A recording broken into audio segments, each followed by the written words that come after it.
Fero do t'jetë i ftuar i radhës në podcastin e Arbana Osmanit dhe vetëm publikimi i trailerit ka mjaftuar që rrjetet sociale të shpërthejnë në diskutime.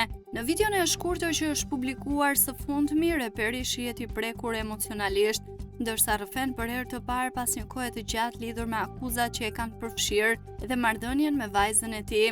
Në fragmentin që ka qarkulluar gjerësisht, ai dëgohet duke thënë: "Nuk e kam dhunuar unë atë, nuk e do njëri vajzën time më shumë se unë. Të lutem mundsoma me pa vajzën." Kjo deklarat vjen pas periudhës së trazuar që pasoi ndarjen e bujshme të tij me modelen dhe influenceren Arbenita Ismaili. Çifti, i cili dikur shihej si një ndër më të komentuarit në showbizin shqiptar, përfshi në debate publike dhe akuza të ndërsjellta, të cilat kulmuan me publikimin e dokumenteve dhe deklaratave për dhunë në familje. Fero dhe Arbenita kanë bashkë një vajzë, të cilën reperi nuk e ka parë për një kohë të gjatë dhe në këtë intervistë duket se ai synon të tregojë versionin e tij të ngjarjeve. Fjalët e tij "të lutem mundsoma me pa vajzën" kanë prekur shumë ndjekës, të cilët në komente janë ndarë mes mbështetjes dhe kritikave.